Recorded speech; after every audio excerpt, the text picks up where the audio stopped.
تیمی لەناوبردنی تەقەمەنیەکان لە بەڕێوەبەراتی گشتی کاروباری مینی هەولێر لە ناحیەی سمیلانی سەر بە قەزای چۆمان نزیکەی 700 پارچە مینی دژاکەسی و تەقەمەنی کەوا لە ئەنجامی پاکردنەوەی چێڵگامینەکان لە سنووری بەڕێوەبەراتیەکەیان کۆیان کردبووەوە لە یەک شوێن لە ناویان بردن.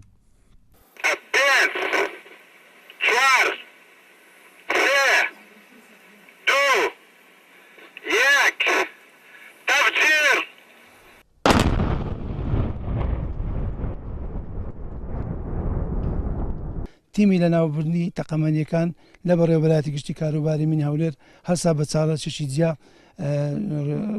ڕێژەی 664 مینی دژەکەسی و هەروە تەقەمەنی نەتەقاوە لێرە لەو شوێنە لە ناوی دەبین لەلایەن تیمی لەناوبردنی تەقەمەنیەکان.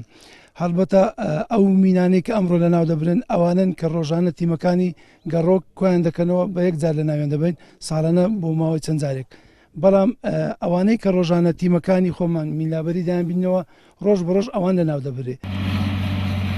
قەیرانی دارایی کاریگەری ڕاستەوخۆی کردوتە سەر تیمەکانی مینلابەری و ئەمەشوای کردووە کارەکان لە بەشێک لە شوێنەکان خاو بەڕێوە بڕۆن و هەروەها کەشوهەوای ناوچەکەش زۆر جار وا دەکات کارەکانیان سستی تێبکەوێت.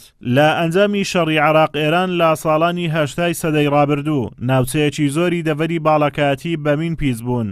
بە یەکێکیش لە هەرە ناوچە پیسبووەکانی بەمین و تەقەمەنی دادەنرێن ئەمە شوای کردووە کاری دەستگای مین لەو ناوچەیە سەخت بێت.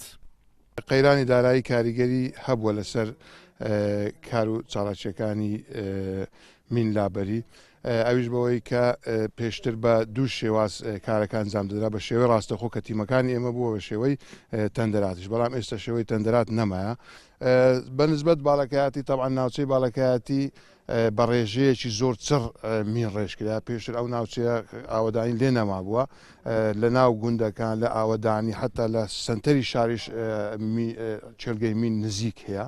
کاری مینلابەری لە سنووری باڵەکایەتی لە هەموو شوێنێک زەحمەتترە لەبەرەوەی مینی کەم کانزای زۆرە لەبەرەوەی ڕێژەی ساسمە لەو منتیقی یەکجار زۆرە ینی حتا ئەو ئالەتەی کامە ئیشی پێدا دەکەن ئەوەندە کاریگەری نییە چونکە ساسمەکان هەمووی زەویەکە هەمووی دەخینیتەوە لەبەر هەندێ یعنی ئیشەکە لەوێ ئەستەمترە و چێلگەمینەکانیش مەترسیدارترن لە شوێنەکانی دیکە. لە ماوەی دەمانجی ڕابردوو لە سنووری بەڕێوەبەراتی گشتی کاروباری مینی هەولێر 8 هاوڵاتی بەهۆی ڕووداوەکانی مینەوە بوونەتە قوربانی کەوا چواریان گیانیان لەدەستداوە و هەروەها 470,288 مەتر دووجا زەوی پاکراوەتەوە لە مین و 1391 مین و تەقەمەنیش لە ناو براون. ئازادومەراوەی کەناڵی ئاسمانی پەیام ناحیەی سمیلان لە دەڤەری باڵەکایەتی.